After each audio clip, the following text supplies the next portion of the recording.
Move, you little monkey clones. Sidewalks aren't for zoo exhibits. The senior bully cut them off on the school sidewalk, shoulder blocking the path, knuckles white, breath hot with cafeteria grease as he laughed. 2-for-1 charity case, he added, dragging the insult like a stain. The crowd hummed, phones raised, waiting for tears. A fist brushed Aaliyah's cheek. Testing. She tasted iron and kept her eyes down, counting breaths she'd practiced 1,000 times. The boy leaned closer, convinced their silence was fear. He had no idea he was inches from the only 2 students who could end him in under 3 seconds. Before continuing, comment where in the world you are watching from, and make sure to subscribe, because tomorrow's story is one you can't miss. The bus hissed to a stop in front of Westfield High School. Amara Washington stood first, her backpack gripped tight against her chest. She nudged Diana, who pulled out her earbuds with a sigh. "Let's just get this over with," Amara whispered. The twins stepped off the bus together. The morning sun hit the brick building, making it look almost friendly. Almost. But Amara noticed everything else. The stares that followed them. The whispers that started the moment their feet touched the pavement. The way conversations stopped mid-sentence. Ayana lifted her chin, eyes forward. "Don't look at them," she muttered through a tight smile. "They're just curious." But Amara knew better. This wasn't curiosity. This was something else entirely. They walked side by side toward the entrance, perfectly in sync despite the weight pressing down on their shoulders. Heads turned. Groups huddled closer together. Someone coughed a word that sounded suspiciously like a slur, followed by muffled laughter. "Fresh meat," a voice called out, loud enough to be heard but quiet enough to deny. Amara counted her breaths like her grandfather had taught her. In for 4, hold for 4, out for 4. Her fingers brushed against Ayana's, a silent signal they'd used since childhood. Stay calm. Inside, the hallway buzzed with activity. Lockers slammed, voices echoed off linoleum floors, but as the Washington twins moved forward, a strange pattern emerged. Students stepped into their path, forcing them to dodge and weave. A shoulder check sent Amara stumbling into the wall. "Oh, sorry," said a blonde girl with a smile that never reached her eyes. "Didn't see you there." Ayana's hand curled into a fist. Amara touched her sister's wrist. Not yet.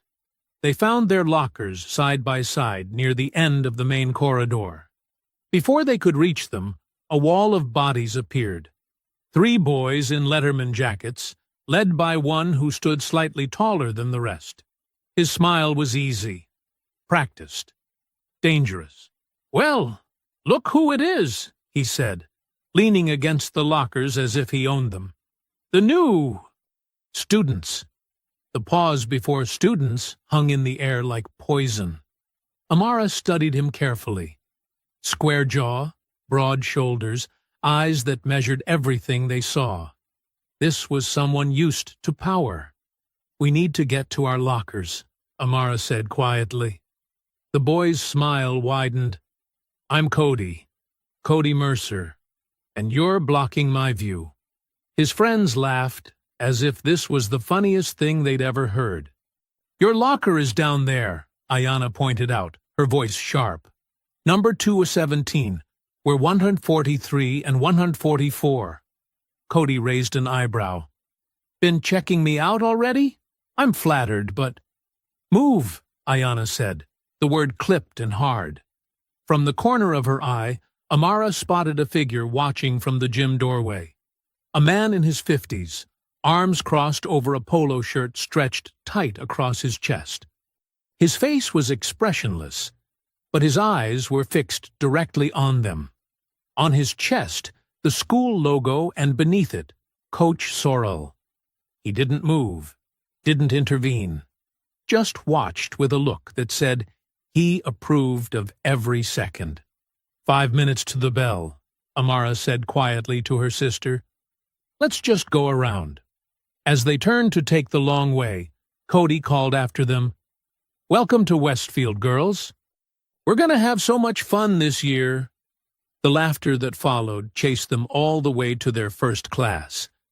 English was taught by Mr. Peterson, a balding man with tired eyes who barely looked up when they entered.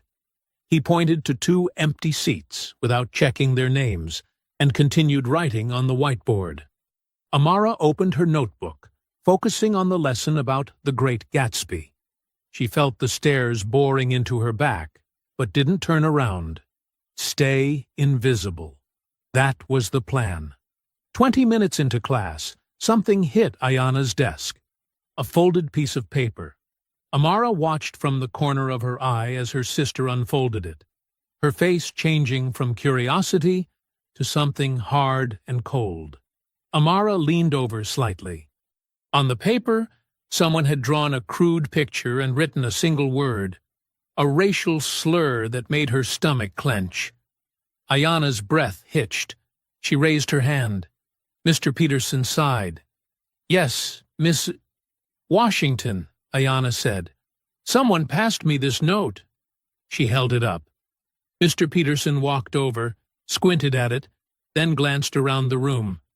His eyes lingered on a group of boys in the back who were suddenly very interested in their textbooks. I see, he said, taking the paper. He crumpled it and tossed it in the trash. Then he walked back to the board. As I was saying, Fitzgerald's use of color symbolism, that was it. No acknowledgement, no discipline, nothing. Ayana's knuckles went white around her pencil. Amara reached across the aisle and touched her arm. Wait. By lunchtime, the pattern was clear. This wasn't random. This was organized, practiced. A system where everyone knew their role except the twins. The cafeteria was a minefield. They found an empty table in the corner and set down their trays. I hate this place, Ayana whispered fiercely. Did you see how that teacher just... I know, Amara said. Just eat. We'll figure it out. They were halfway through their lunch when a group of girls walked by. One tripped, so obviously fake that several people were already laughing before it happened, and her carton of milk sailed through the air, splashing across both their shirts. Oh my God! I'm so clumsy! The girl exclaimed, her hand covering her mouth in mock horror. Someone should really mop this floor better. The cafeteria erupted in laughter. Milk dripped from Ayana's braids onto her lap. Amara stood frozen, feeling the cold liquid seep through to her skin. A teacher appeared, not to help, but to tell them to clean up. No one offered paper towels. No one said a word to the girl who was now high-fiving her friends at another table.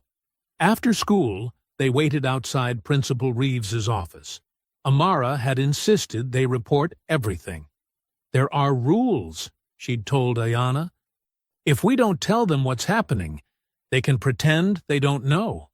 Principal Reeves was a thin woman with short blonde hair and a smile that never seemed to move the rest of her face.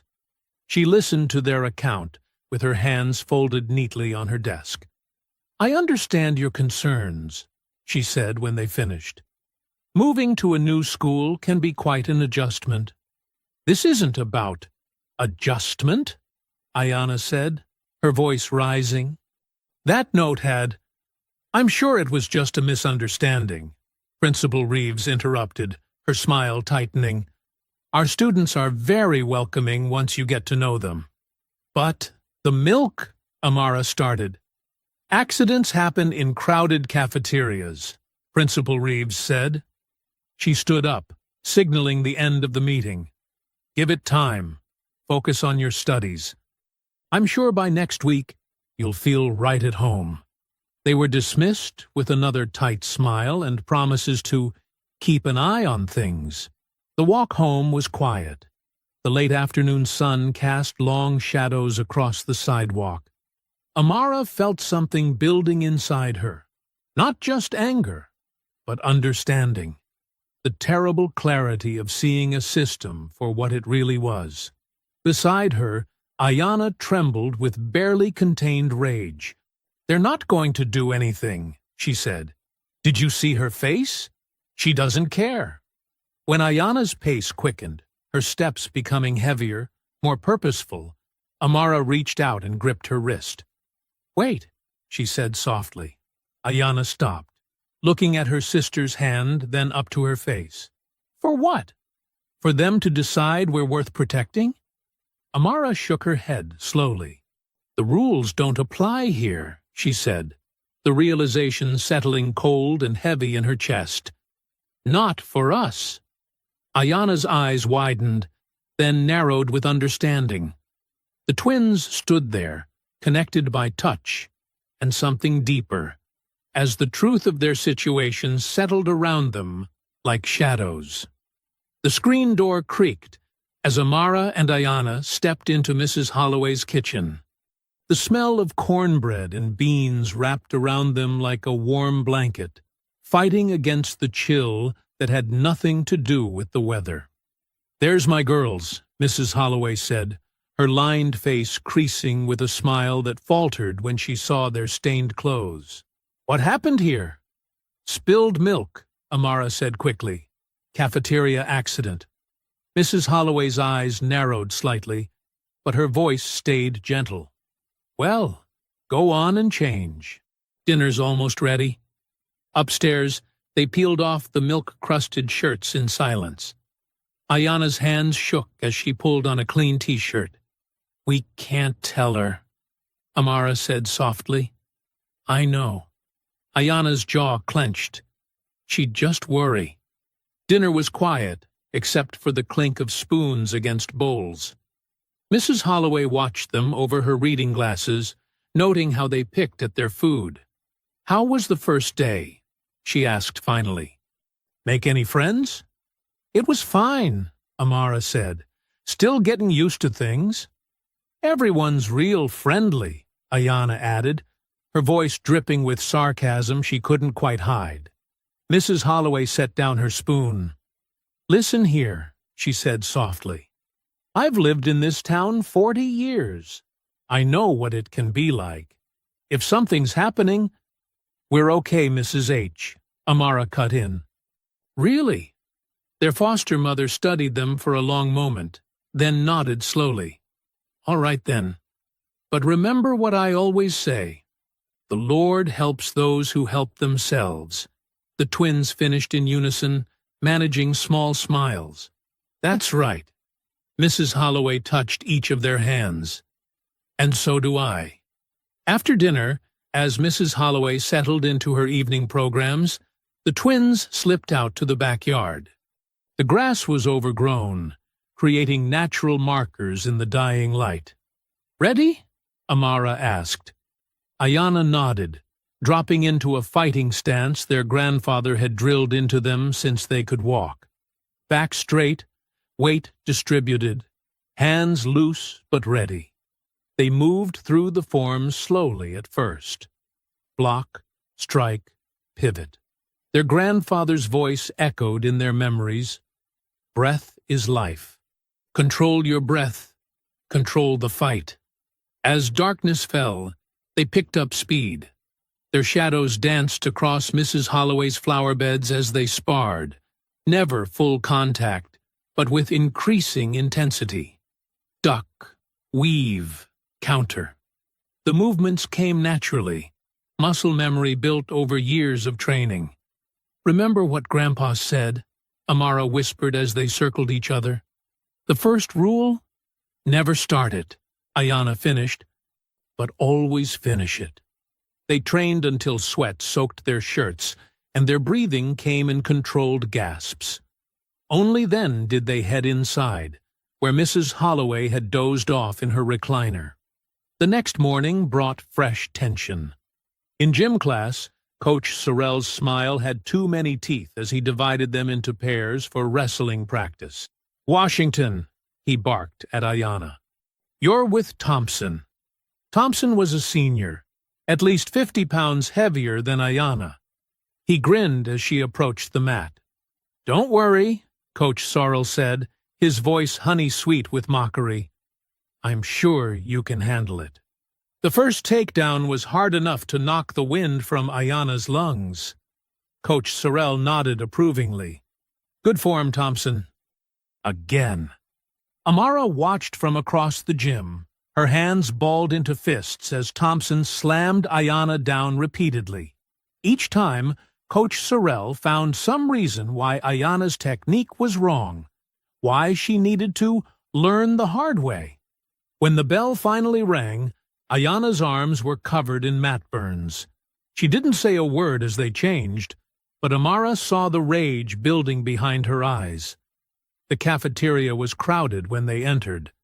They got their food and headed for their usual corner table, threading through the maze of students.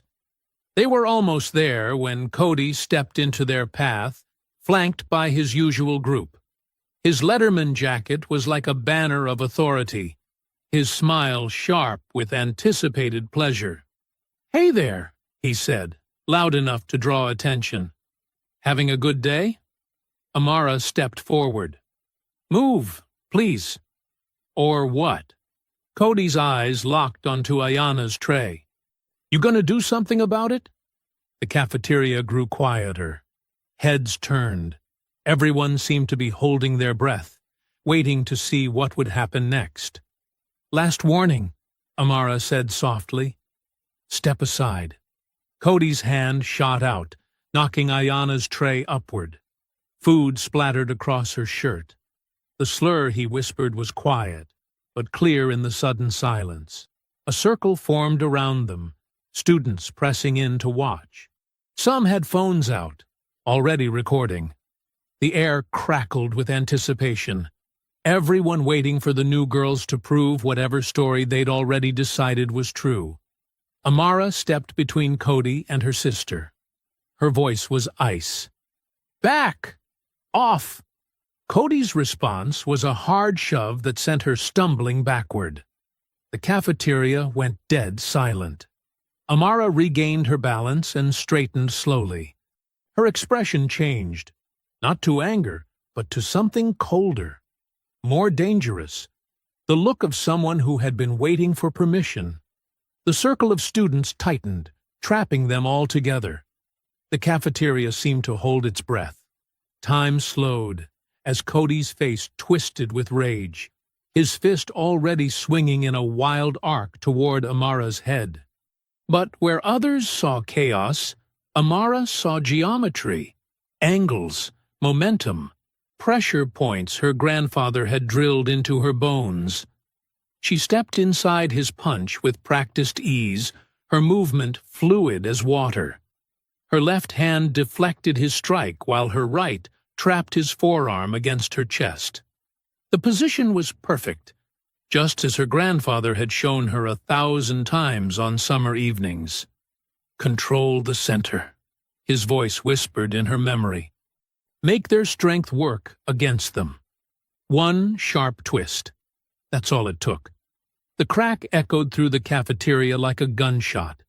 Cody's scream followed a heartbeat later, as he collapsed to his knees, cradling his broken wrist. His lunch tray clattered across the floor, spraying food and milk in a wide arc. "You broke my—" His words dissolved into incoherent howls of pain and rage. Two more boys lunged forward, Jason Thompson from wrestling class and Mike Reeves, another football player. Their faces glowed with righteous anger, certain their numbers would overwhelm these girls who dared fight back. Ayanna moved like lightning. She pivoted on her back foot, all her power concentrated into one devastating strike.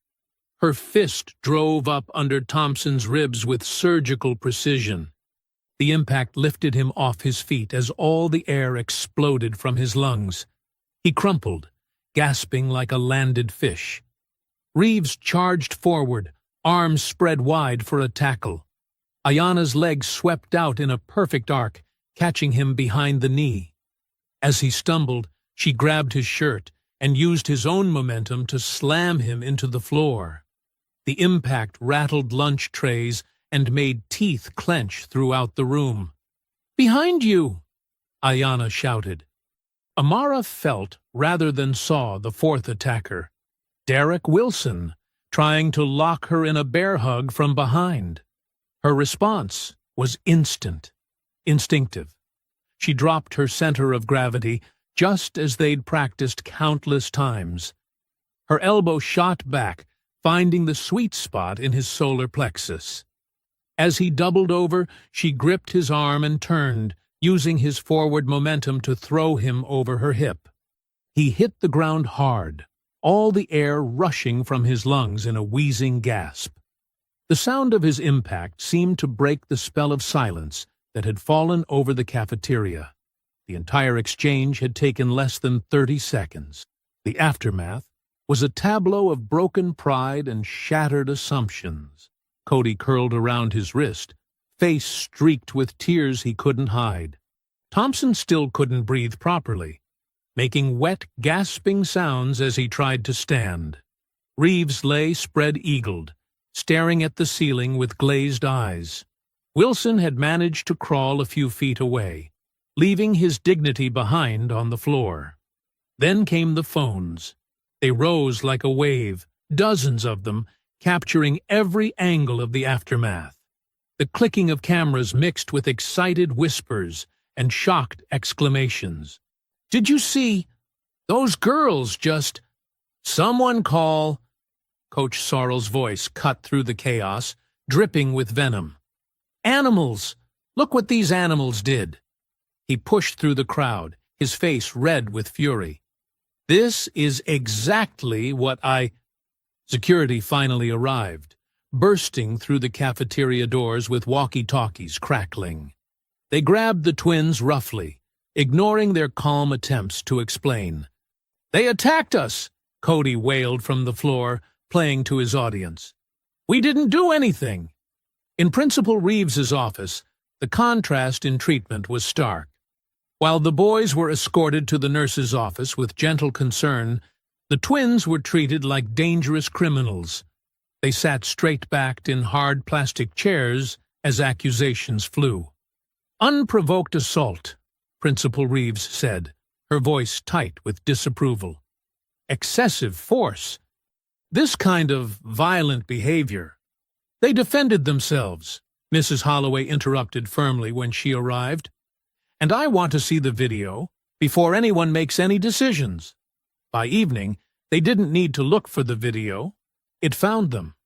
The footage spread across social media like wildfire, spawning hashtags and heated debates. Some called it self-defense. Others labeled it an attack. Everyone had an opinion. News vans appeared on their street as the sun set, their lights casting long shadows across Mrs. Holloway's front lawn.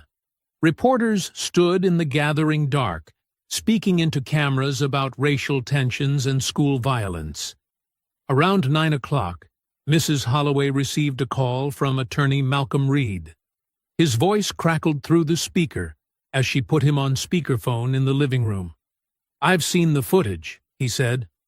"All angles. The provocation is clear, and the response was proportional.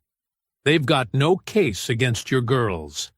I'd like to represent them, pro bono." In their shared bedroom, Amara and Ayanna sat on their beds, watching their phones light up with notifications. Messages, comments, friend requests from strangers. The devices buzzed constantly with the weight of sudden, unwanted fame. "You okay?" Amara asked softly. Ayanna nodded, still staring at her screen. "You?" "Yeah." Amara looked out their window at the news vans. "Think we went too far?" "No." Ayanna's voice was firm. "Grandpa always said, sometimes the only way to stop a bully is to show them exactly what they're dealing with." They finished together. Outside, camera flashes lit up the darkness like lightning bugs. Their phones kept buzzing. Somewhere in the house, they could hear Mrs. Holloway talking with the lawyer about next steps and statements. The twins sat in silence, watching their small-town story become a headline. The rain drummed against the school bus windows, turning the world outside into a gray smear. Amara watched droplets race down the glass, while Ayanna sat rigid beside her, both feeling the weight of eyes on their backs. No one sat in the seats near them. The school parking lot was a mess of puddles and news vans. Reporters huddled under umbrellas, shoving microphones toward students who hurried past. Principal Reeves stood at the main entrance, her smile fixed and artificial, as she assured a camera crew that appropriate measures were being taken. Girls. Attorney Malcolm Reed waited under the bus shelter, his dark suit crisp despite the weather. "Walk in with me. Don't answer any questions." They moved through the crowd like a small fortress, Reed in front, the twins shoulder to shoulder behind him. Camera flashes sparked through the rain. Reporters shouted questions that blurred together. "Can you comment on yesterday's? Is it true that you... What message are you trying to..." Inside, the hallways fell into tense silence. Students pressed against lockers as the twins passed, some filming with phones, others whispering behind hands. The confidence from yesterday had evaporated, replaced by wary calculation. In the main office, Principal Reeves sat behind her desk, her normally perfect hair slightly frazzled. "Due to the involvement of legal counsel," she said, not meeting their eyes, "all disciplinary actions are temporarily suspended, pending a full investigation."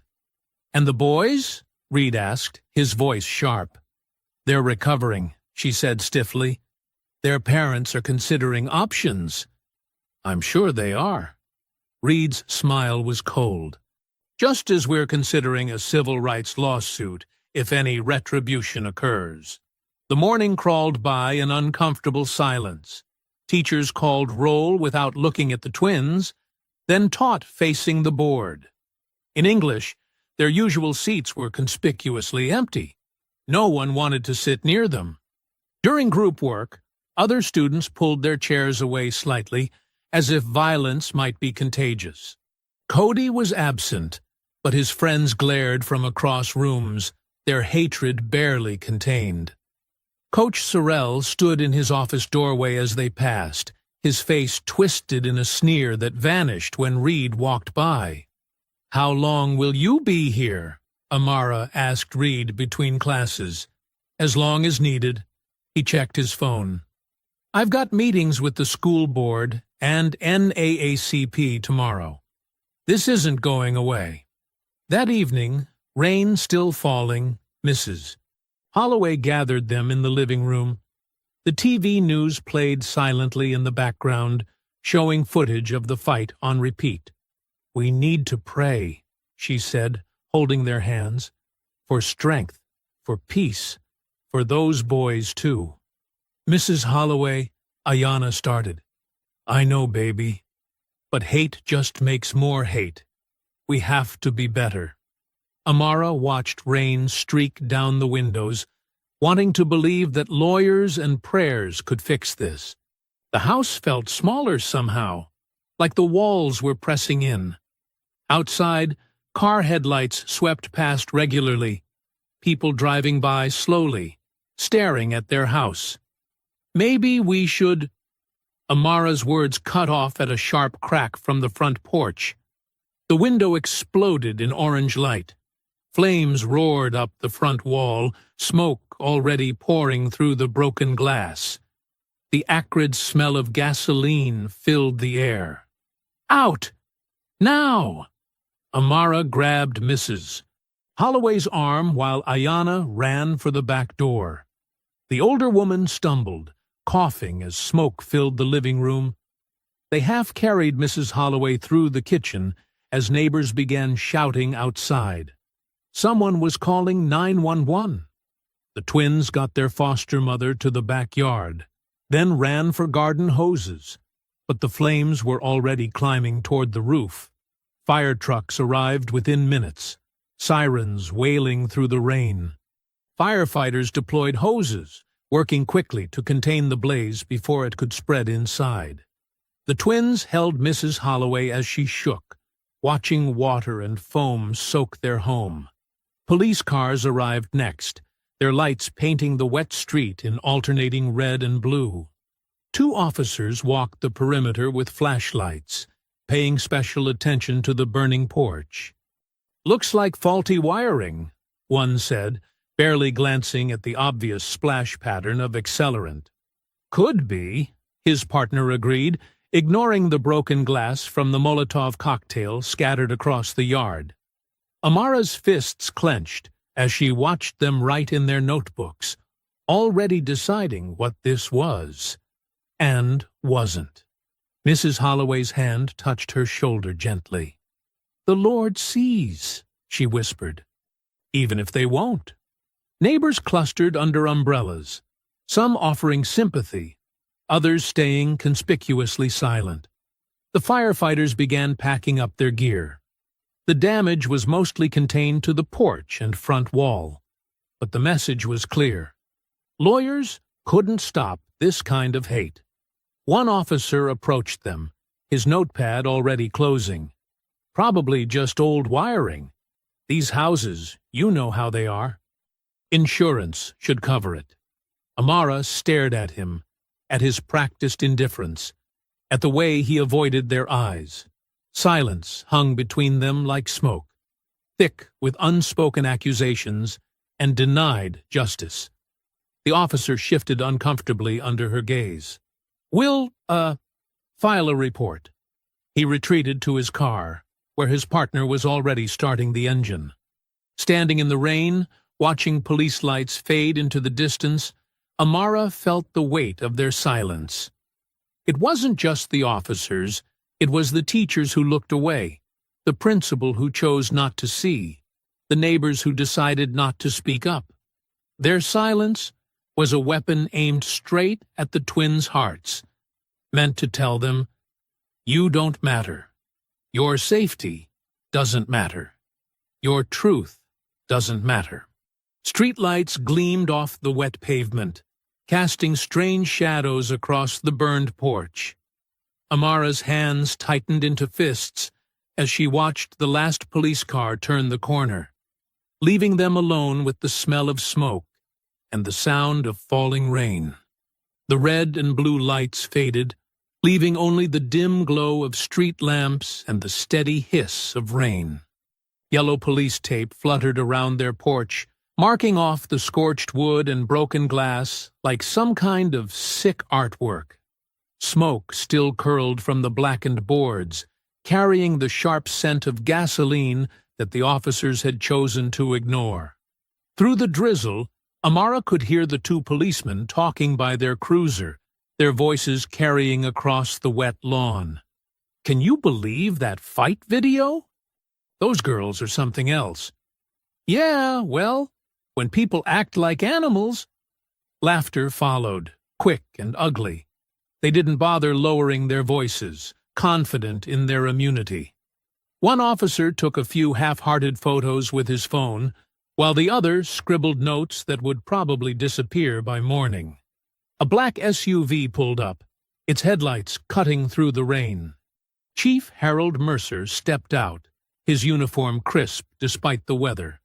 He walked straight to his officers without sparing a glance at the burned porch or the family standing in their own yard. "Everything under control here?" His voice was low, but carried clearly in the quiet street. "Yes, sir. Electrical fire looks like. Nothing suspicious." Mercer nodded, satisfied. "Good. Write it up clean, boys. No need to complicate things." He spoke quietly with them for a few more minutes, gesturing at their notepads. Then he returned to his SUV and drove away, never once looking at the twins or Mrs. Holloway. The message was clear. They were beneath his notice, their safety irrelevant to his version of justice. Inside the house, Mrs. Holloway's hands shook as she made tea, but her voice stayed steady. "We'll clean up tomorrow. The Lord will provide." Amara watched her foster mother carefully measure tea leaves, clinging to routine like a lifeline. The kitchen clock ticked past midnight, then 1, then 2. None of them could sleep. The smell of smoke had seeped into everything. Dawn crept in slowly, painting the kitchen in pale grays. Mrs. Holloway dozed in her chair, while the twins sat alert, watching the street through the windows. Cars drove by periodically, some slowing, others speeding up, all of them looking. At school, the halls felt colder. Students whispered and pointed at their backs, but something had shifted. The fear had hardened into something darker. When Amara opened her locker, a note fluttered out. "Watch your back. We know where you sleep." Another one appeared in Ayana's textbook. "Animals belong in cages." The threats were specific, detailed. Someone had been watching their house, noting their schedules, planning. The cowards wouldn't sign their names, but their intentions were clear. Between classes, Coach Sorrell's voice carried deliberately down the hallway as he talked to other teachers. "Those girls are dangerous, unstable. Just a matter of time before someone really gets hurt." He caught Amara's eye and smirked, knowing exactly what he was doing. Each word was carefully chosen, building a narrative that would justify whatever came next. Violence wasn't violence when the victims had been labeled as threats first. During lunch, Attorney Reed met them in an empty classroom. His usual confidence was tempered with concern. "Listen carefully," he said, closing the door. "The system here, the school, the police, all of it. They protect their own first. They'll bury evidence, twist facts, whatever it takes to maintain their version of order." "But the video," Ayana started. "The video bought us time, that's all. They're already spinning it as proof of your violent tendencies. They'll use your self-defense to paint you as the aggressors." After school, the twins headed straight to the backyard. They wrapped their hands carefully, the way their grandfather had taught them. The training dummy they'd set up bore the marks of previous sessions, dents and scuffs from countless strikes. For hours, they worked. Punch combinations snapped out sharp and precise. Kicks sliced through the humid air. They drilled throws and locks until their muscles burned, then drilled them again. Sweat soaked through their clothes despite the cool evening. Amara's knuckles were raw beneath the wraps, but she pushed through the pain. Each strike had to be perfect. Each block had to be automatic. Their grandfather's voice echoed in her head. "Control is everything. Power without control is just violence." Ayana worked the heavy bag until her legs trembled, then switched to speed drills. They moved in sync, their breathing steady, focused entirely on the work. They weren't training for competition anymore. This was about survival. The sun set, but they kept going by porch light. Their shadows danced across the grass as they sparred, testing defenses, probing weaknesses, strengthening both. No words were needed. They could read each other's movements instinctively, adjusting and adapting as one unit. Mrs. Holloway watched from the kitchen window, her face lined with worry. She had urged them toward peace, toward turning the other cheek. But she hadn't seen the notes. She hadn't heard the whispered threats, or felt the hatred building in the halls. She didn't understand that peace wasn't an option when the other side had already chosen war. Finally, exhausted and drenched in sweat, the twins stopped. The night had grown thick around them, crickets chirping in the darkness. Their bodies ached, but their minds were clear. Standing in the backyard, they shared a look that said everything necessary. They would not be intimidated. They would not be driven out, and they absolutely would not be hunted. The burned porch creaked as they went inside, a reminder of what they faced. But they weren't helpless victims, and this wasn't going to play out the way their enemies planned. The town had mistaken their restraint for weakness. That mistake would cost them. The sun hadn't fully risen when Amara and Ayanna stepped into their backyard. Dawn painted the sky in strips of gray and purple, the grass still wet with dew. Their muscles protested from yesterday's training, but they pushed through the stiffness. "Ready?"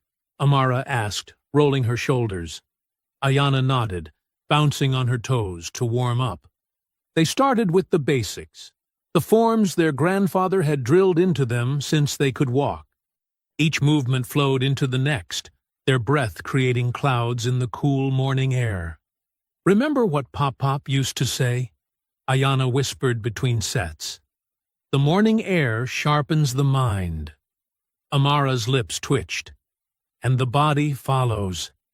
They moved faster, adding power to their strikes. The training dummy rattled with each hit. Sweat began to bead on their foreheads despite the chill. Their grandfather's voice seemed to float between them. "Speed is nothing without accuracy. Accuracy is nothing without purpose." Mrs. Holloway appeared at the back door, worry etched on her face. "Girls, please, violence isn't the answer. We need to pray for those who persecute us." "Yes, ma'am," they answered together, but their fists didn't slow. The drive to school was tense. Mrs. Holloway gripped the steering wheel tight, her usual morning hymns replaced by quiet pleading. "Just keep your heads down. Don't give them any reason." But reasons didn't matter anymore. The moment they stepped through the school doors, the machine kicked into gear. Security guards materialized, following just close enough to watch, but not protect. Teachers suddenly needed them separated to maintain order. In English, Amara sat alone while whispers hissed around her like snakes. Heard their gang members. "My dad says they should be locked up. Animals like that don't belong here." The teacher's eyes slid past raised hands and obvious harassment, focused intently on her book. Between classes, the hallway became a gauntlet. Cody's friends, huge wrestling team guys, took turns slamming into Amara, sending her books flying. Each collision came with a whispered promise. "After dark, you're done. Can't fight us all. Better sleep light." Security watched it happen, writing nothing down. In gym, Coach Sorrell's voice boomed across the court. "Washington, both of you, office, now!" They found him filling out forms, his pen scratching with deliberate slowness. "Just documenting your pattern of aggressive behavior.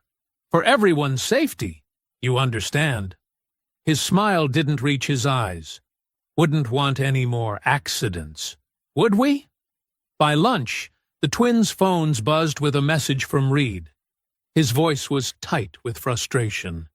"They're stonewalling everything. Complaints disappear, witnesses change stories, evidence gets misplaced. They're building their narrative while burying ours." Ayanna's grip tightened on her phone. "So, what do we do?" "Document everything. Record if you can. Be careful who you trust. This goes deeper than just the school." The rest of the day dragged like broken glass across skin. Every class brought new isolation tactics. Group projects suddenly had no room for them. Lab partners found excuses to switch. The message was clear. They were being erased. At home, the phone started ringing. Mrs. Holloway answered each call with Christian patience, but her hands shook harder each time. They need to go back where they came from. "We don't want their kind here. Keep those animals away from our kids." Click, ring, repeat. Mrs. Holloway tried to hide it, but they saw her checking the locks twice, 3 times. Her prayers grew longer, more desperate. The house felt smaller, like the walls were closing in. Night fell heavy and thick. The twins sat at their window, watching the street. A dark sedan idled across the way, its engine a low rumble in the quiet. No lights, no movement, just watching. "They're trying to scare us," Ayana whispered. Amara's voice was ice. "They should be scared of us." They checked the doors again, double-checked the windows, drew the curtains tight against prying eyes. The house creaked and settled around them, every sound amplified by tension. Mrs. Holloway's voice drifted up from her nightly prayers. "Lord, protect these children. Guide them away from darkness." But darkness had already found them. This wasn't random bullying anymore. This was coordinated, calculated pressure from all sides, the school isolating them, the police ignoring them, the community marking them. They lay in their beds, fully dressed, listening to the night. The car outside hadn't moved. Somewhere in the distance, a dog barked. Once, twice, then silence. Their phones lit up with messages from unknown numbers. "We see you." "Sleep tight." Tick-tock.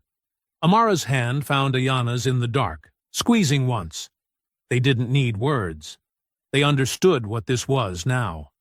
The town had chosen its targets, and the hunt had begun. The question wasn't if they would fight back. The question was when.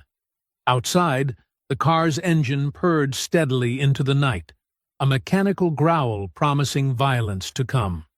Inside, behind locked doors and drawn curtains, 2 sisters lay awake, muscles sore from training, minds sharp with purpose. They weren't prey. They never had been. And soon, the hunters would learn exactly what they'd cornered.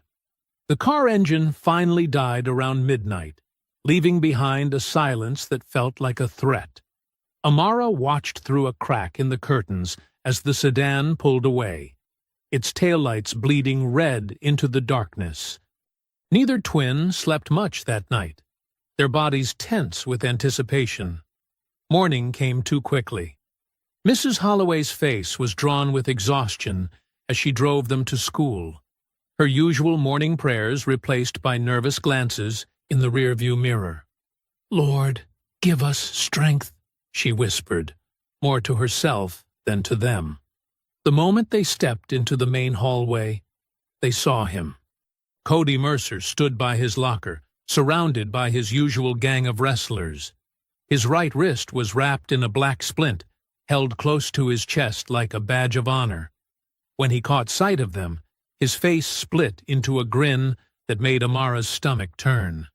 "Look who it is!" he called out, loud enough to draw attention, but not quite loud enough for the teachers to intervene. "The circus freaks are back." His friends laughed on cue, spreading out to block the hallway. Amara noticed how they positioned themselves, not random, but coordinated. They'd planned this. "Move," Ayana said, her voice carrying that dangerous edge Amara recognized from their training days. "Or what?" Cody flexed his good hand. "You gonna try something? With all these cameras around?" He gestured to the security equipment mounted in the corners. "My dad's got some real clear footage of that cafeteria incident. Real clear." The twins separated slightly, creating space between them. A fighting instinct so deeply ingrained they didn't need to discuss it. The morning crowd parted around them, students pressing against lockers to watch, but not help. Coach Sorrell appeared at the end of the hall, arms crossed, watching with that same satisfied smirk. He made no move to intervene. The first bell rang, scattering the audience. Classes began, but the tension followed them like a shadow. In chemistry, someone knocked over their experiment. In history, their textbooks disappeared. Small things, building pressure, waiting for someone to snap. It happened during fourth period. Ayanna headed to the gym to change for PE, the locker room nearly empty this late in the period. She heard the door open behind her but didn't turn fast enough. Cody was there, his good hand shooting out to grab her arm. His fingers dug in deep enough to bruise, pinning her against the lockers. "That fire," he whispered, breath hot against her ear. "That was just practice. We're gonna teach you what happens to—" The rest of his threat disappeared in a spray of blood. Ayanna's strike was pure reflex, sharp, precise, and devastatingly effective. The crunch of cartilage was loud in the empty locker room. Cody stumbled backward, blood pouring between his fingers as he clutched his shattered nose. The alarm blared almost immediately. Heavy footsteps thundered down the hall, security responding with suspicious speed, as if they'd been waiting nearby. Ayanna didn't stick around. She was already moving, years of training taking over. She found Amara by their emergency meeting spot near the art room. One look was enough. They needed to go. Now. They slipped out through the gym's back exit while security converged on the locker room. The sounds of sirens grew in the distance. Someone had called the police. Again. They didn't stop running until they reached the old football field 3 blocks away. It was abandoned years ago when the school built their new stadium, leaving behind rusty bleachers and overgrown grass. Perfect visibility in all directions. No blind spots, no surprise angles. They were waiting for it, Amara said, scanning the perimeter. "Security! The police! They wanted this!" Ayanna touched her arm where Cody had grabbed her. Purple marks were already forming. "We need to end this. On our terms." They found a spot under the bleachers, protected from the afternoon sun, and started planning. They knew Cody wouldn't let this go. His pride wouldn't allow it. He'd want revenge, and he'd bring numbers. "So we picked the battlefield," Amara said, pulling out a burner phone they'd bought after the fire. "Make him come to us." They created fake accounts, careful to route everything through public Wi-Fi far from home. The messages were perfect bait. Hints of fear, promises of apology, suggestions of surrender. Everything Cody's ego needed to hear. "Please leave us alone. We'll do whatever you want. Meet us at the old field tonight. Just you and your friends. We're sorry." Each message crafted to sound desperate, defeated. Each one designed to feed his sense of power. They knew he wouldn't be able to resist such an easy target. The responses came quickly, exactly as expected. Dead. Bringing the whole team. Gonna learn respect. The twins spent the afternoon preparing the field. They memorized every dip in the ground, every loose board in the bleachers, every possible approach angle. The sun began to set, painting the sky in deep oranges and reds. "Remember what Pop said about choosing your ground?" Ayanna asked, stretching her shoulders. "The smartest fighter picks the field," Amara quoted. "The deadliest fighter owns it."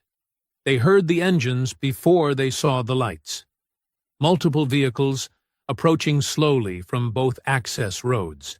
Headlights swept across the abandoned field like searching eyes, illuminating patches of tall grass and broken equipment. The twins stood their ground as the cars drew closer, their shadows stretching long behind them. Engines growled in the gathering darkness, predatory and confident. More headlights joined the first pair, then more, forming a semicircle of approaching vehicles.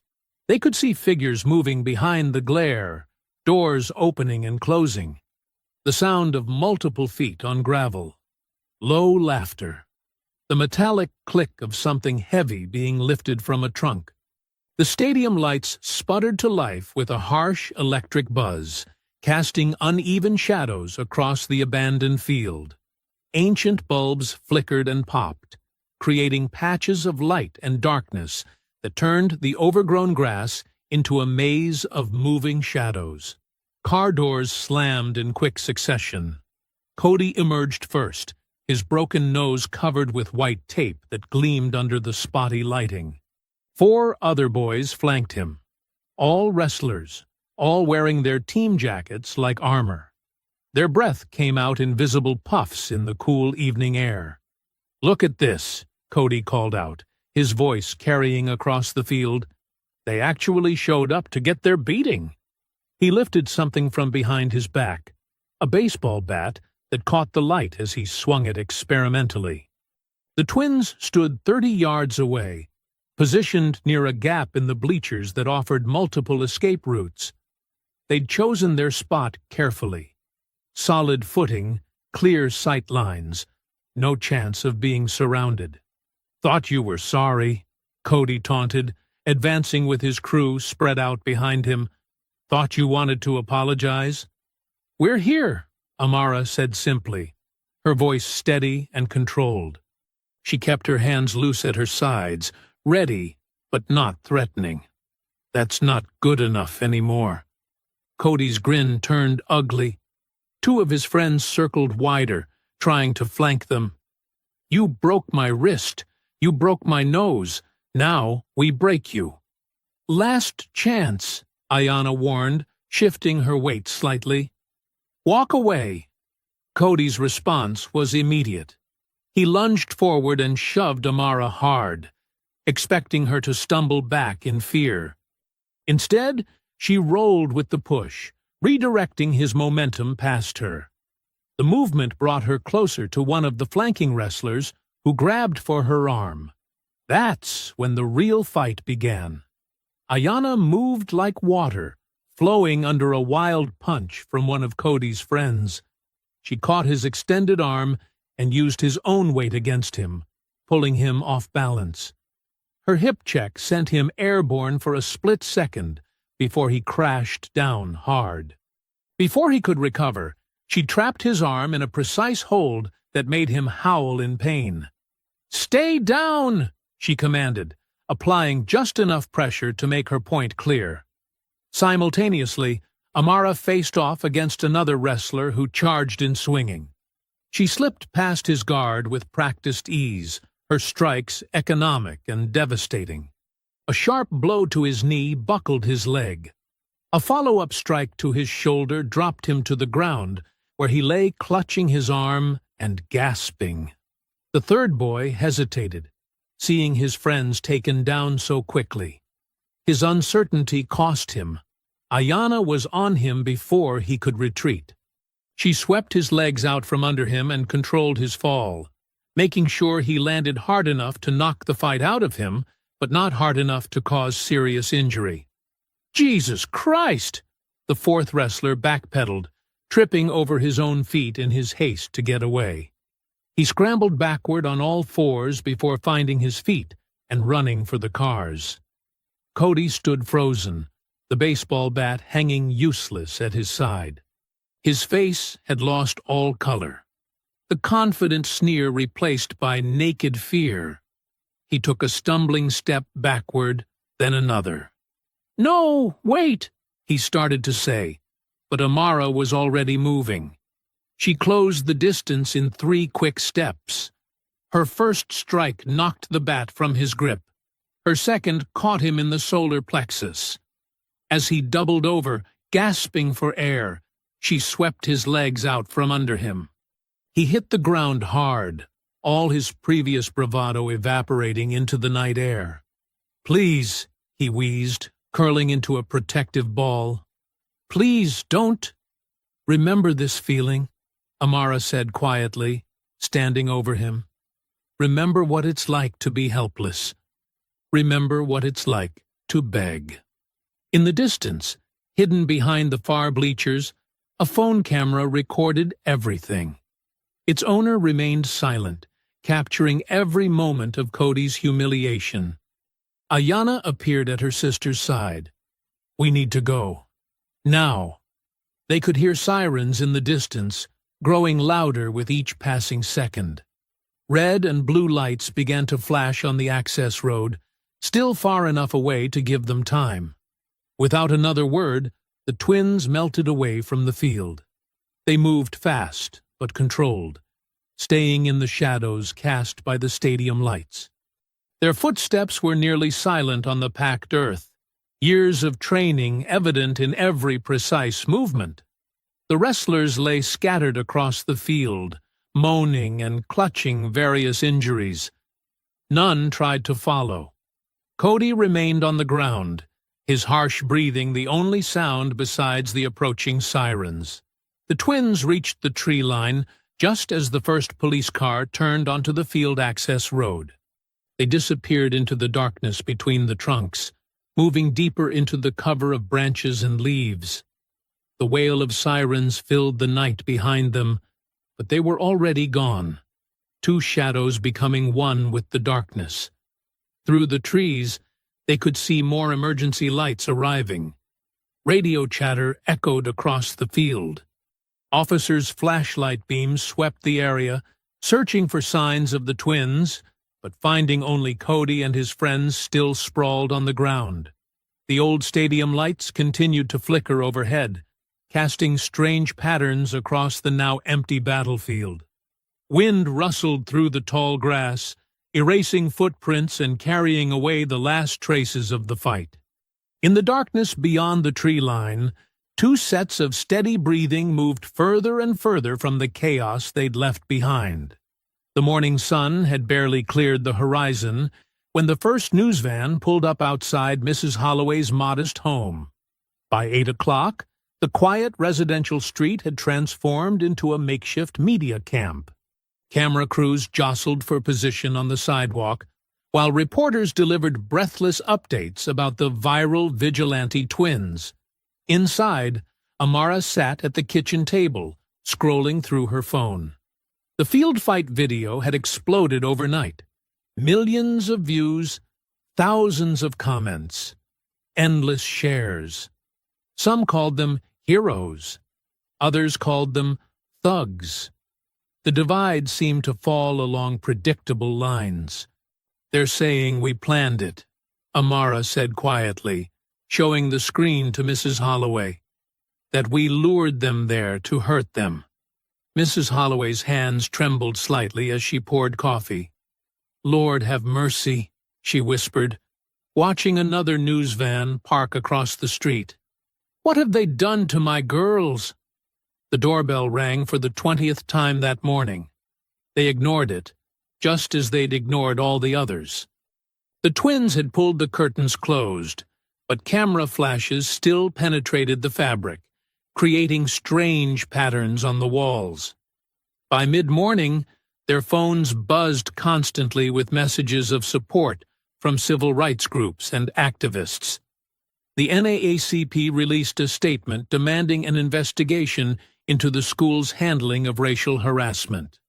Black Twitter erupted with hashtags Prima Justice for the Twins and Yamari Chatter Fight Back Sisters trended nationwide. Around 11, the school board issued a carefully worded press release announcing an internal review of all relevant incidents. Principal Reeves appeared briefly on local news, looking uncomfortable as she confirmed Cody's temporary suspension. "While we examine the facts." "Look at this," Ayanna said, reading from her phone. "They're pulling up Coach Sorrell's old social media posts. Someone found Confederate flag pictures on his private Facebook. The pressure seemed to be working. Coach Sorrell had gone unusually quiet. No statements, no classes, just a locked office door and an empty parking spot. But Amara recognized the silence for what it was. Not surrender, but calculation. At 2 o'clock, Attorney Reed arrived, navigating through the media gauntlet with practiced ease. He spread documents across the kitchen table. Restraining order applications, records requests, formal complaints to the Department of Education's Civil Rights Division. "We've got momentum now," Reed explained, his voice steady and reassuring. The video changes everything. It proves self-defense, shows premeditation on their part with the weapons. We can demand access to all internal communications, expose the pattern of... A heavy knock cut him off. Not the polite tapping of reporters, but the authoritative pound of law enforcement. "Ayanna Washington!" A voice boomed through the door. "This is the police. We have a warrant for your arrest." Mrs. Holloway's coffee cup slipped from her fingers, shattering on the linoleum. Reed moved quickly to the door, legal pad in hand. "I'm her attorney," he called out. "I need to see that warrant immediately." The door opened to reveal 4 officers, with Chief Mercer himself standing front and center. He held up a document with undisguised satisfaction. "Assault with intent to cause grievous bodily harm," Mercer read, his eyes fixed on Ayanna. "Based on the incident in the school locker room. We have Mr. Mercer's statement and Coach Sorrell's eyewitness account." "That's a lie." Amara stepped forward, but Reed held her back. "Cody attacked her first. Coach Sorrell wasn't even there." "You can tell it to the judge," Mercer said, nodding to his officers. They moved toward Ayanna with handcuffs ready. "No!" Mrs. Holloway stumbled forward, her face ashen. "She's just a child. You can't—" "Ma'am, step back," one officer warned, reaching for Ayanna's wrists. "Don't touch her." Amara lunged, but Reed wrapped his arms around her, holding her back.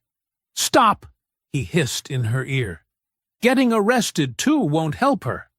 The handcuffs clicked closed around Ayanna's wrists. She didn't resist, but her eyes locked with Amara's. Steady, determined, unafraid.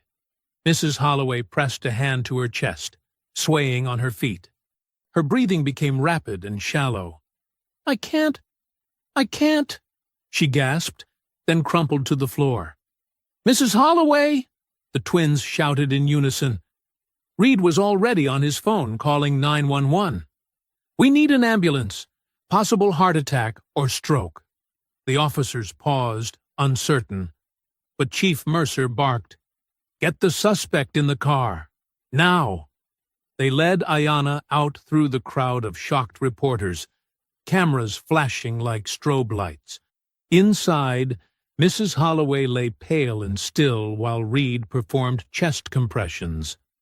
Amara knelt beside her foster mother, holding her hand, tears streaming down her face. Paramedics arrived within minutes, quickly assessing Mrs. Holloway before loading her onto a stretcher. "Stress-induced cardiac event," one muttered, attaching monitors. "BP through the roof." Through the window, Amara watched the police car carrying her sister disappear around the corner. The ambulance screamed away in the opposite direction with Mrs. Holloway. She stood alone in the chaos of the ransacked living room, surrounded by spilled coffee and scattered legal papers. Hours later, darkness fell over the county jail. In a stark holding cell, Ayanna sat on a thin metal bench, her back against the concrete wall. The cell was eerily quiet except for distant footsteps and the hum of fluorescent lights. She hadn't moved or spoken since they locked her in. Her eyes remained fixed on the blank wall opposite her, but her mind raced through calculations and consequences. They'd finally done it, used the system itself as a weapon, turned her self-defense into a crime. She could almost hear Coach Sorrell's voice, weaving his false witness statement, could picture Cody's smirk as he signed his name to lies. The wall stared back at her, gray and unyielding, while somewhere in the darkness, the machinery of injustice ground forward. Night settled over Memorial Hospital like a heavy blanket, the fluorescent lights casting harsh shadows in the empty hallway. Amara sat alone in a worn plastic chair, her hands trembling despite her attempts to keep them still. The antiseptic smell burned her nose, and every beep from the nearby nurse's station made her flinch. Mrs. Holloway lay in the room behind her, hooked up to monitors that tracked her vital signs with steady pulses.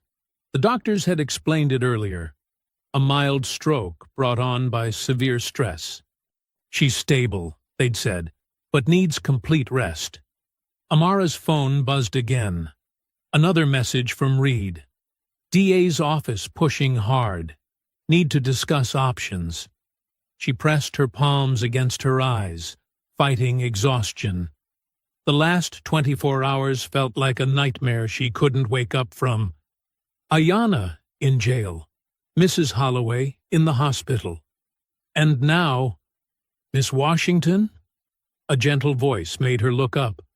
Two women in business attire stood before her, their expressions practiced and professional. One held a folder stamped with the Department of Child Services logo. "I'm Sandra Mills," the taller one said, "and this is my colleague Lisa Porter. We're here to discuss your current situation." Amara straightened, her grandfather's training kicking in automatically. Observe, analyze, prepare. Given recent events, Mills continued, settling into a chair across from her, we have serious concerns about placement stability. With Mrs. Holloway's medical condition and your sister's legal situation, we're not going anywhere, Amara said quietly. Porter leaned forward, her voice honey-sweet. Sweetie, we understand this is difficult, but with the circumstances, my sister was defending herself, Amara cut in, and Mrs. Holloway will recover. The court system may take months to resolve your sister's case, Mills explained. And in situations like this, we often need to consider separate placements. No. The word came out sharp as a blade. Miss Washington, you're not separating us. Amara's voice remained low, but carried an edge that made both women pause. Our lawyer will handle this. As if summoned, Reed appeared at the end of the hallway. His tie loosened and jacket wrinkled. He'd been working non-stop since the arrest. Ladies, he nodded to the social workers, then turned to Amara. We need to talk. Now. The social workers retreated, promising to return later. Reed waited until they were out of earshot before speaking. Wade Mercer is pushing to try Ayanna as an adult, he said without preamble. He's the DA and Cody's uncle. They're painting the locker room incident as premeditated assault. Amara's hands clenched. She was defending herself. I know that. But they've got Coach Sorrell claiming he witnessed her attack Cody unprovoked. They're using the field fight video to establish a pattern of violence. A nurse walked past, pushing a cart of medications. Amara waited until the squeaking wheels faded before responding. What about the harassment? The fire? All of it? Reed's face tightened. Police closed the arson investigation.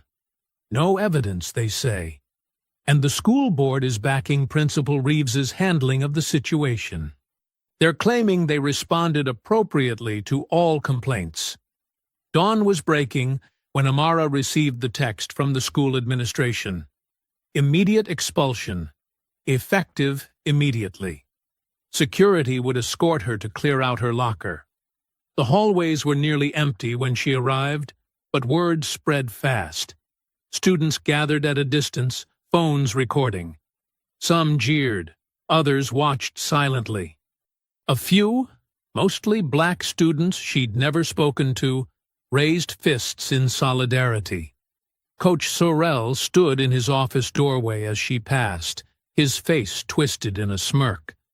Animals belong in cages, he muttered, just loud enough for her to hear. She kept walking, her grandfather's voice in her head. Control the battle, not the emotion. Outside the school, a small group had gathered on the sidewalk.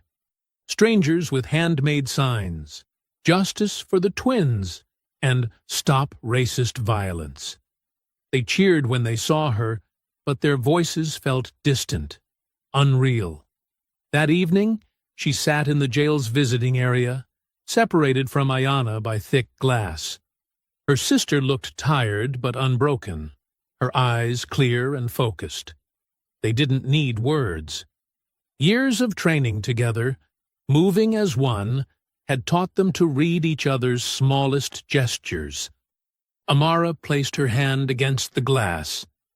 Ayanna matched it on her side. The message was clear in their shared gaze. The system wouldn't protect them. Permission for justice would never come. They had been patient, followed the rules, trusted the process, and watched it turn against them. Visiting hours ended too soon. Guards led Ayanna away, while Amara gathered her things from the security check. The jail parking lot was dark, half the lights burned out or broken. Amara stood under one of the working ones, her phone glowing in her hands. She opened her camera roll, scrolling through months of documented harassment. Saved messages, screenshots of threats, photos of vandalism. Then she opened a new text document and began typing. Not a plea for help, not a request for justice, but a message that would expose everything, every name, every incident, every corrupt connection that had brought them here. The county had wanted a war. They were about to learn what that really meant. A car door slammed somewhere in the darkness, making her look up. Two officers were walking toward the jail entrance, laughing about something. One was wearing a body cam. Amara's fingers paused over her phone screen. Body cams, security footage, phone recordings. Her mind began connecting dots, forming a plan that would leave nowhere to hide. She looked back at the jail one last time, knowing Ayanna was somewhere inside those walls, waiting. Then she turned and walked into the darkness, each step precise and purposeful, like the kata their grandfather had drilled into them for years. The night air carried the promise of rain, but Amara didn't hurry. She had work to do, and this time she would make sure everyone watched. Through the humid night air, Amara moved like a shadow, keeping to side streets and watching for tail lights. Her phone buzzed repeatedly, Reed's name flashing on the screen. After the fifth call, she finally answered. "Meet me at Dot's Diner," Reed said, his voice tight. "Back booth." 20 minutes. The diner sat on the edge of town, its neon sign flickering weakly in the darkness. At this hour, only truckers and night shift workers occupied the worn booths. Amara spotted Reed in the furthest corner, hunched over a coffee cup that looked untouched. "You're being followed," she said, as she slid into the booth. Reed's tie hung loose around his neck, his usually pressed shirt wrinkled. "How did you know?" "You never call more than once." Amara studied his face. "What happened?" "Someone smashed my office windows tonight." Reed's hands trembled slightly as he reached for his briefcase. "Left a message, too. Stay in your lane." He gave a bitter laugh. "Been practicing civil rights law for 20 years. First time anyone's been this bold." A tired-looking waitress approached. Amara ordered water, waited until she left before speaking. "They're getting desperate." "More than desperate." Reed pulled out a stack of papers. "They're organized. Look at these." He spread out complaint forms, dozens of them, filed by black students over the past 3 years. Each one marked resolved or insufficient evidence in Principal Reeves's neat handwriting. "Every single incident brushed under the rug," Reed said. "But that's not the worst part." He pulled out another document. "This is the fire department's initial report from your porch. Look at the timestamp." Amara leaned forward. 9:47 p.m. But the police report says they didn't get the call until 10:15. Reed nodded. "Almost 30 minutes later. Someone delayed that report." The diner's back door creaked open. Amara tensed, but it was Mr. Briggs, the school janitor, slipping in quietly. He looked nervous, glancing over his shoulder as he approached their booth. "Had to make sure no one followed," he said, settling beside Reed. His work uniform was still dusty from the day's shift. "What I'm about to show you," he swallowed hard. "I could lose more than my job." From his pocket, he produced a small flash drive. "Been collecting these for months. Security footage, mostly. Things I wasn't supposed to see." Reed connected the drive to his laptop. The first video showed Coach Sorrell and Cody Mercer in an empty hallway after school hours, heads close together, Sorrell pointing and gesturing. The timestamp was the day before the locker room incident. "He was coaching him," Mr. Briggs said quietly. "Not wrestling moves either. Telling him where the cameras don't reach." The next clip showed the school's exterior. Coach Sorrell at the security panel, deliberately adjusting cameras away from the side of the building facing the Holloway house. The timestamp matched the night of the fire. "But this," Mr. Briggs pointed to the screen, "this is what they really don't want getting out." The footage showed Chief Mercer's patrol car pulling up to the Holloway house, smoke already visible. The timestamp read 9:32 p.m., 15 minutes before the fire was officially reported. "He knew," Amara whispered. "He knew it was coming." "Gets worse," Reed said, pulling out another paper. "Radio dispatch log from that night. First call about the fire wasn't until 9:45. Chief Mercer was there before anyone reported it." Amara sat back, pieces clicking into place. The coach sets up the harassment. Principal Reeves blocks the complaints. The police chief covers it up. "And his son Cody does the dirty work," Mr. Briggs added. "Perfect system. Black kids leave, transfer out, or get expelled. Been happening for years." A truck rumbled past outside, its headlights sweeping across their faces. Mr. Briggs flinched. "There's more on that drive," he said. "Coach Sorrell's emails, security footage of other incidents, lists of students who've been targeted." He stood slowly. "I should go. Been here too long already." "Mr. Briggs," Amara called softly. "Thank you." He paused. "Your sister, she okay?" "She's strong." "Yeah," he nodded. "Both of you are. Maybe strong enough to finally break this thing open?" He slipped out the back door like he'd never been there. Reed started gathering the papers. "We need to be strategic about this. Release it the right way, through the right channels." "When?" Amara interrupted. "Give me a few days to organize the evidence. Contact some media." "No." Amara's voice was firm. "They're hurting people now. Ayana's in jail now. Mrs. Holloway's in the hospital now.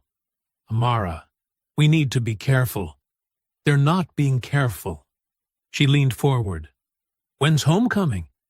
"Tomorrow night, but—" Reed's eyes widened. "No, that's too risky. Every powerful person in town will be there." "Exactly." Amara pocketed the flash drive. "Every single one of them. In one place. Amara, listen." "What time?" Reed sighed, knowing that look in her eyes. "Game starts at 7.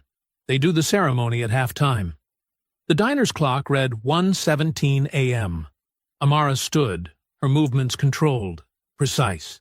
"Homecoming," she whispered. "That's where they'll all be." At 3:30 a.m., Amara's key turned in the lock of Mrs. Holloway's house. The porch still smelled of smoke, a constant reminder of what they were fighting. But when she stepped inside, she froze. Cardboard boxes lined the hallway, half filled with familiar items. Mrs. Holloway's quilts, her recipe books, the family photos that normally covered the walls. A note sat on the kitchen counter, official letterhead stark under the dim light. Emergency Placement Review.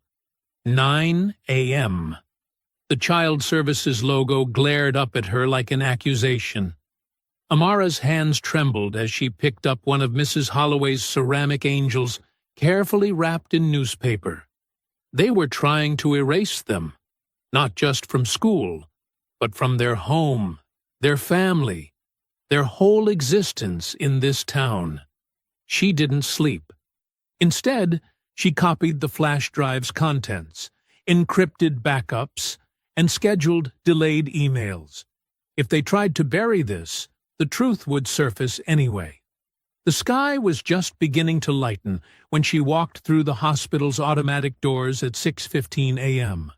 Mrs. Holloway's room was quiet except for the steady beep of monitors. She looked smaller somehow, swallowed up by white sheets and medical equipment. But her eyes were clear when they found Amara's face. "They're trying to take you," Mrs. Holloway said, her voice rough but determined. She reached for Amara's hand. "Child Services came yesterday after—" She stopped, swallowed. "After I got here." "We're not going anywhere," Amara said firmly, but Mrs. Holloway's grip tightened. "Listen to me." Her words were urgent now. "Don't let them split you up. Whatever happens, you and Ayanna stay together. Promise me." "I promise." Amara's throat felt tight. "We're going to fix this. All of it." Mrs. Holloway's eyes filled with tears.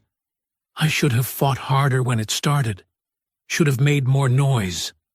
"You did everything you could," Amara said. "Now it's our turn." The hospital corridors were beginning to buzz with morning activity when Amara left. She headed straight to the county jail, arriving just as visiting hours began. Ayanna looked tired but alert behind the thick glass, her orange jumpsuit stark against the gray walls. Without speaking, Amara held up her phone, displaying the security footage of Coach Sorrell and Cody. Ayanna's eyes narrowed as she watched, her hands clenching into fists.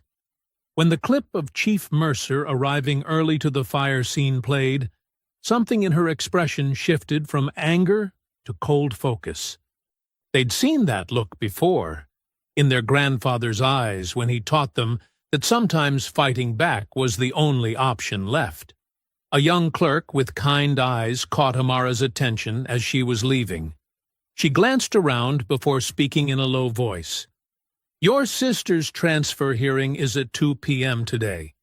Chief Mercer ordered minimal security cameras in the transport route." She hesitated. "That's not normal procedure. Be careful." Amara's phone buzzed. Reed calling. "They're moving fast," he said without preamble. "Someone filed an ethics complaint against me this morning. If I show up to any hearings today, they'll start disbarment proceedings. They're trying to isolate us." "Listen carefully," Reed continued. "I've already contacted Sarah Collins from the Regional Tribune. She's an investigative reporter who's been tracking police corruption cases. And I've got 3 state investigators on standby, but they need something public, something they can't sweep under the rug. We've got the evidence. Evidence can disappear. People can be silenced. But if you keep everything in the open, where everyone can see it, they can't hide it anymore." Amara found a quiet corner of the parking lot and pulled out her phone. She opened the camera app, took a deep breath, and began recording. "My name is Amara Washington," she said, her voice steady. "I'm 16 years old. If you're seeing this, it means something has happened to me or my sister. Everything I'm about to show you is true. We have proof." She detailed each piece of evidence carefully: the ignored complaints, the security footage, the fire report discrepancies. She kept her tone controlled, factual, letting the truth speak for itself. "This isn't about bullying," she concluded. "This is about power, about who gets to feel safe in their own school, their own home, their own skin. and about what happens when you fight back. She saved the video, set it to post automatically if she didn't stop it, and looked up at the courthouse looming across the street. The morning sun cast long shadows across its stone steps, where people were already beginning to gather for the day's proceedings. Inside those walls, they would try to brand her sister a violent criminal. They would attempt to separate them, silence them, make them disappear into the system, just like they'd done to others before them. But this time would be different. This time, they had receipts. The flash drive felt heavy in her pocket as she stood outside the jail, phone still recording, watching the courthouse doors. It was almost 11. In 3 hours, they would try to move Ayanna. In 8 hours, the town's power players would gather for homecoming, believing their system was still secure. They had no idea what was coming. Dark clouds hung heavy over the courthouse at 1:45 p.m., matching the tension in the air. News vans lined the street, their satellite dishes raised like warning flags. Amara stood in plain sight on the public sidewalk, her phone live streaming, surrounded by a small crowd of people holding up their own cameras. "Keep recording," she called out clearly. "Everything that happens here needs to be seen." The transport van rolled up right on schedule, its white paint dusty and marked with county lettering. Behind it, an unmarked black SUV pulled to a stop, and Chief Mercer stepped out, his face tight with controlled anger. "Clear the area," he ordered, gesturing at his officers. "This is a secure prisoner transport. Media needs to stay behind the yellow line." But the reporters held their ground, cameras rolling. Sarah Collins from the Regional Tribune pushed forward with her microphone. "Chief Mercer, can you comment on allegations that your department ignored multiple documented incidents of racial harassment at the high school?" His jaw clenched. "This is about a violent assault case, nothing more. Clear the area now." That's when Amara spotted them, Cody's friends moving into position, spreading out along the courthouse steps. Jake Thompson, wrestling team captain. Marcus Webb, whose father was on the city council. 3 more boys she recognized from the cafeteria fight. They weren't here by accident. "They're setting up an ambush," Amara said loudly, making sure her live stream picked it up. "Look at how they're positioning themselves." More phones came up, capturing the scene from different angles.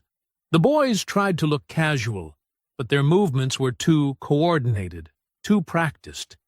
They'd been given instructions. The van's back doors swung open.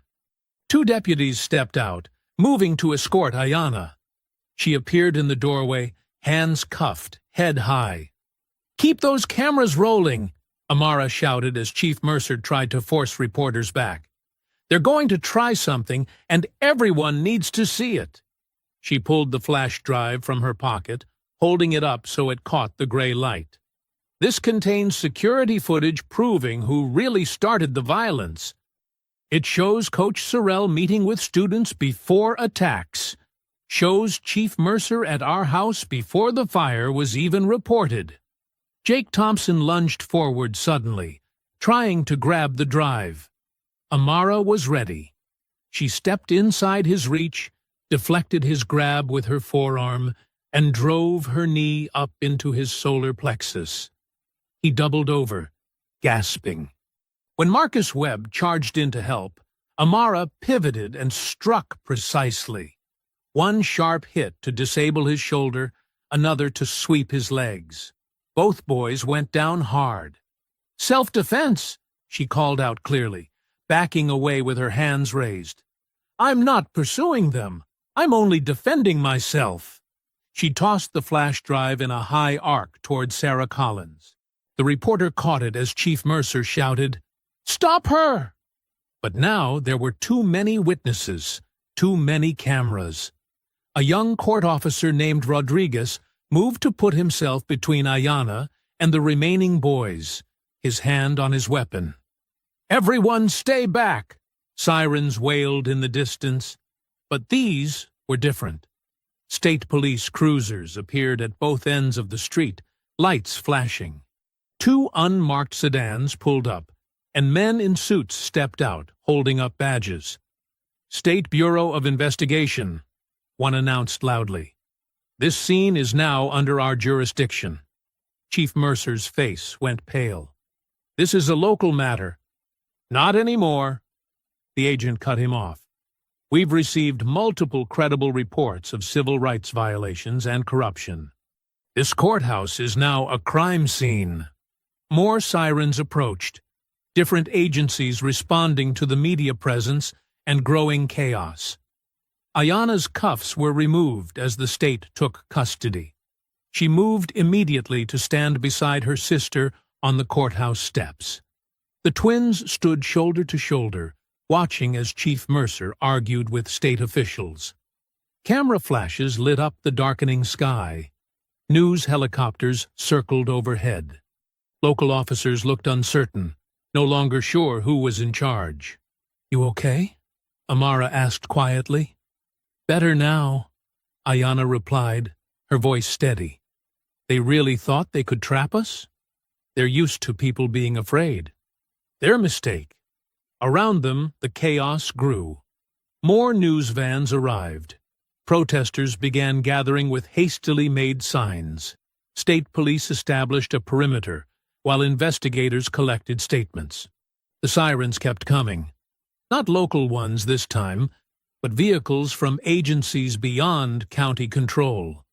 Sarah Collins approached with her camera crew, the flash drive secure in her hand. "We're going live in 5 minutes. Would you like to make a statement?" The twins exchanged a look. Everything was in motion now. The evidence was out. Reinforcements were arriving. Their grandfather had taught them that winning wasn't about being the strongest, it was about being the smartest, about choosing the right moment to act. And this moment, with all its cameras and witnesses and outside authorities, was exactly what they'd been waiting for. Thunder rolled overhead as more vehicles arrived. FBI, Civil Rights Division, State Attorney General's office. The crowd of spectators grew larger, phones raised high, recording everything. Local officers huddled in small groups, whispering urgently as their power structure crumbled in real time. Chief Mercer stood alone now, watching his control slip away as higher authorities took command of the scene. The remaining boys who had planned to ambush the twins were being questioned by state investigators, their confidence cracking under official scrutiny. The first heavy drops of rain began to fall as emergency lights painted the courthouse red and blue. But the twins didn't move. They had earned this spot, this moment, this vindication. They had forced the truth into the open, where it couldn't be buried or denied. More sirens echoed in the distance, growing louder. Rain pelted the courthouse steps as Attorney Malcolm Reed hurried the twins toward his car. State investigators had spent hours taking their statements, documenting every detail of the corruption they'd uncovered. Now the sky was darkening, but their work wasn't done. "We need to show everyone," Reed said, wiping rain from his glasses as they climbed into his sedan. "The whole town needs to see this where they can't look away." "Homecoming," Amara said. "Everyone who matters will be there." "The school board," Ayanna added. "The donors, the parents who pretended not to see." Reed nodded grimly and started the engine. "That's exactly right. No more hiding behind closed doors and private meetings. This gets aired where the whole community has to face it." They drove through sheets of rain toward Jefferson High's football stadium. Friday night lights pierced the darkness, and cars filled every parking space for blocks. The stands were packed with people in school colors, umbrellas dotting the crowd like mushrooms. "Side entrance," Reed directed, pulling around to a maintenance gate. "I called ahead to some staff who've been watching this unfold. They want to be on the right side of history. A security guard named Williams met them there, radio clipped to his belt. "Follow me," he said quietly. "Some of us have been waiting for someone to expose this." They moved through service corridors, past storage rooms and equipment lockers. Another staff member, Ms. Rodriguez from the front office, joined them with a key card. "The control booth," she whispered. "That's where you can show everything." The booth sat high above the bleachers, accessible by a narrow stairway. Inside, a student tech named Danny stared at them with wide eyes, recognition and fear battling on his face. "We need the main display," Amara said calmly. "The evidence has to be seen." Danny glanced between them and the equipment, then stepped back from the controls. "I don't want any part of stopping you," he said. "Just don't hurt me, okay?" "We only hurt people who attack us first," Ayanna assured him. Amara plugged the flash drive into the system. Below, the game was in full swing. Jefferson High versus their rivals from Carter County. The hometown crowd roared as their team scored. The screen flickered, then went black. When it came back on, security footage filled the massive display. Coach Sorrell appeared, meeting with Cody in an empty hallway, pointing and gesturing with clear intent. The timestamp matched records of attacks that followed. The crowd's cheering died into confused murmurs. The next clip showed security cameras being redirected away from the Holloway house just before the fire. Then came split-screen footage. The official dispatch log showing when the fire was reported, alongside video of Chief Mercer already on scene, talking to Coach Sorrell. A gasp rippled through the stadium. Someone shouted, "Play it again!" "Turn it off!" Coach Sorrell's voice boomed from the field. He charged toward the booth, face twisted with rage. "These thugs are trying to destroy our community." Cody Mercer followed, shoving past cheerleaders and players. "You're dead!" he screamed up at the booth. "You hear me? Dead!" The twins moved to the booth's external platform as Coach Sorrell and Cody reached the stairs. Rain hammered the metal grating under their feet. "You want to do this here?" Amara called down. "In front of everyone?" "Animals!" Coach Sorrell grabbed the railing, pulling himself up. "Violent animals who don't know their place." He lunged first, exactly what they needed. Amara stepped inside his wild swing and struck precisely, targeting nerve clusters that dropped him to his knees. When he tried to grab her legs, she swept his arms aside and put him down with a clean shoulder lock. Cody charged up behind him, but Ayanna was ready. She deflected his punch and countered with textbook precision. No excess force, just efficient self-defense. He stumbled back, slipped on the wet stairs, and landed hard. State troopers who'd followed from the courthouse pushed through the crowd, taking control of the scene. They separated everyone as the stadium watched in stunned silence. "Show it again!" someone shouted from the bleachers. The chant spread. "Show it again! Show it again!" Danny, still at the controls, looked to the twins. At their nod, he restarted the footage. The evidence played again on the huge screen, irrefutable in the rain. Coach Sorrell thrashed against the trooper's grip, screaming about order and respect. But his words were drowned out by the crowd's growing chants. Chief Mercer arrived with local officers, but state authorities blocked their jurisdiction. Handcuffs gleamed under the stadium lights as they were secured. More state vehicles arrived, lights flashing through the rain. The homecoming game was forgotten as justice finally broke through the surface. The twins stood on the platform, watching it unfold. Their grandfather had taught them that winning meant choosing the right moment, the right place, the right way to expose the truth. Here, under these lights, in front of the whole town. No one could pretend they didn't see. The evidence played again on the massive screen, while red and blue lights swept the rain-soaked field. There would be no more shadows to hide in, no more silence to hide behind. The fluorescent lights of the courthouse hallway buzzed overhead, casting harsh shadows across the vinyl flooring. Amara and Ayanna sat on either side of Mrs. Holloway's wheelchair, their hands resting protectively on her armrests. Attorney Malcolm Reed stood before them, his tie loosened after the sleepless night, scrolling through an endless stream of news alerts on his phone. "It's everywhere," Reed said, his voice rough from hours of statements and interviews.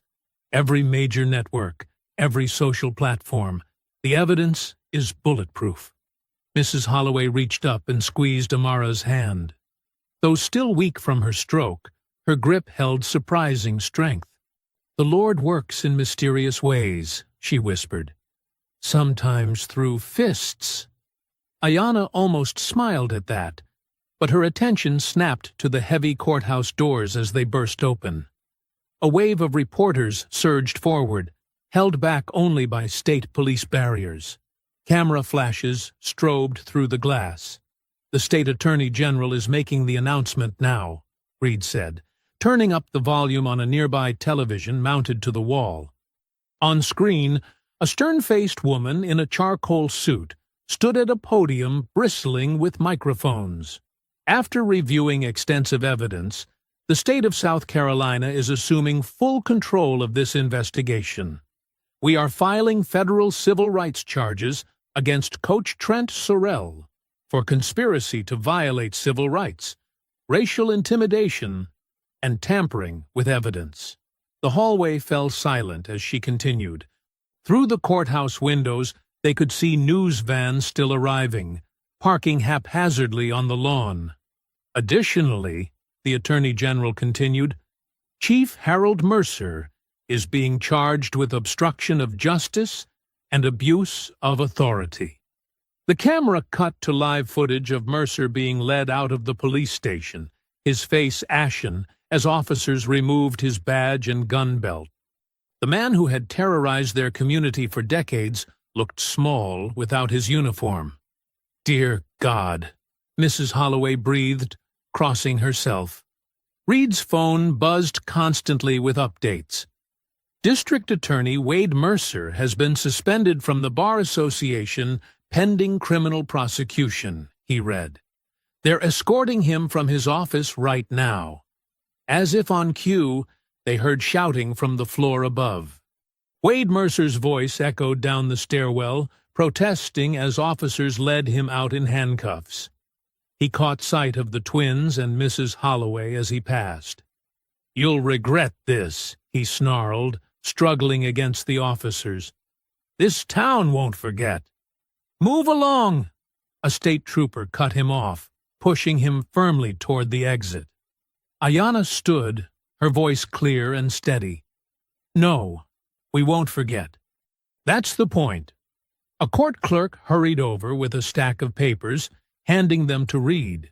He scanned them quickly, his expression brightening. "All charges against Ayanna are dismissed with prejudice," he announced. "They can never be refiled, and Amara's expulsion has been overturned and expunged from all records." Mrs. Holloway began to weep softly, dabbing at her eyes with a handkerchief. "My girls," she said. "My brave, brave girls." More officials approached, representatives from the state's Family Services Division. They carried documents establishing permanent guardianship protections for Mrs. Holloway and guaranteed medical coverage for her ongoing care. "There's more," Reed said, reading from his phone. "Principal Reeves just submitted her resignation. The State Board of Education has barred her from any administrative position in South Carolina schools." Through the windows, they watched Reeves hurry to her car, head down, ignoring the reporters shouting questions. Her carefully maintained image of neutrality had crumbled under the weight of her complicity. A woman in a tailored suit approached their group. introducing herself as the director of a prominent Black-led educational foundation. "We've been following your story," she said warmly. "We want to offer you both full scholarships, any university you choose. And we've arranged immediate transfer to a private academy to complete your high school education." She handed them thick folders containing housing details, school information, and financial documentation. "We've secured a property for your family in a safe neighborhood, far from here.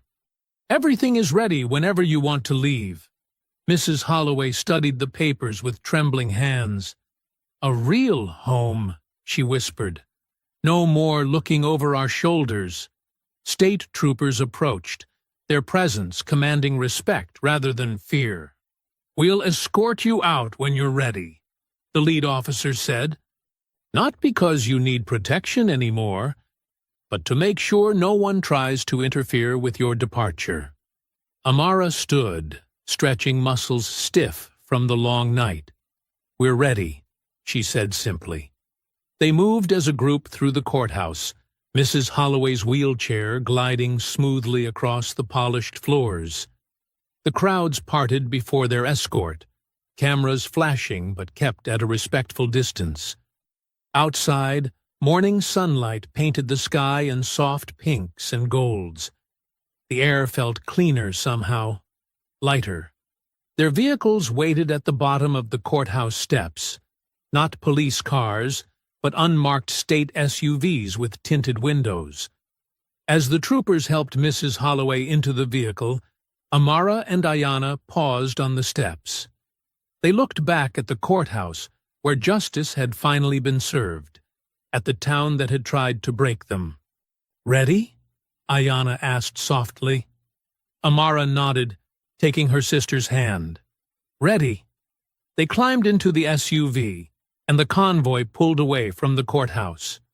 Behind them, the media frenzy continued, but its noise faded quickly. Each mile put more distance between them and the hatred they'd exposed. That evening found them in their new home, surrounded by unopened boxes and the promise of peace. Through large windows, they watched the sun paint the unfamiliar horizon in brilliant orange. No police sirens wailed in the distance. No hostile whispers followed them here. If you enjoyed the story, leave a like to support my channel, and subscribe so that you do not miss out on the next one. On the screen, I have picked 2 special stories just for you. Have a wonderful day.